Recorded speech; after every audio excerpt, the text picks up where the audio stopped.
നല്ല നടപ്പെന്ന് പറയുന്നത് എങ്ങനെയാണ് ഇവർ നല്ല നടപ്പ് തീരുമാനിച്ചത്? ഈ പ്രതി മാത്രം, ഈ ഷെറിൻ എന്ന് പറയുന്ന ഈ ലേഡി പ്രതി മാത്രം, ഈ വനിതാ പ്രതി മാത്രം നല്ല നടപ്പ് ആവുമെന്നാണോ പറയുന്നത്? ഇത്രയും ക്രിമിനൽ ബുദ്ധിയുള്ള കോടതി ഒരു ജീവപര്യന്തമല്ല, കോടതി 3 ജീവപര്യന്തമാണ് ശിക്ഷിച്ചിരിക്കുന്നത്.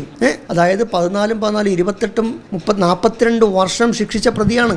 അത് ശിക്ഷ ഒരുമിച്ച് അനുഭവിച്ചാൽ മതി. ഈ 42 വർഷം ശിക്ഷിക്കണമെങ്കിൽ ആ പ്രതി ഇനി ഒരിക്കലും മാനസാന്തരപ്പെടാൻ വഴി ഇല്ല, മാനസാന്തരപ്പെടില്ല എന്ന് കോടതിക്ക് ബോധ്യപ്പെട്ടതിന്റെ അടിസ്ഥാനത്തിലല്ലേ. അപ്പോൾ ആ 14 വർഷം തികഞ്ഞു. 14 വർഷം തികഞ്ഞപ്പോൾ അതിന്റെ കാര്യം പറഞ്ഞുകൊണ്ടാണ് ജയിൽ മോചിപ്പിക്കാൻ പോകുന്നത്, ശിക്ഷ ഇളവ് കൊടുക്കാൻ പോകുന്നത്. ഇവിടെ നമുക്കറിയാമല്ലോ, വിദേശികളായ ആൾക്കാർ ഇവിടെ വന്ന് ശിക്ഷ ഇളവ് കൊടുത്ത് പരോളിനിറക്കി. ഇന്നും പ്രതികളെ കിട്ടിയിട്ടില്ല. അവർ പോയി.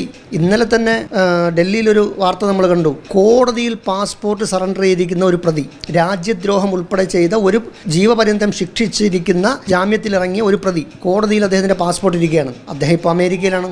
അപ്പോൾ അങ്ങനെയുള്ള ഒരു സാഹചര്യത്തിൽ എന്ത് ഗ്യാരണ്ടിയുടെ അടിസ്ഥാനത്തിലാണ് ഷെറിനെ മാനസാന്തരം വന്നു എന്ന് പറയുന്നത്?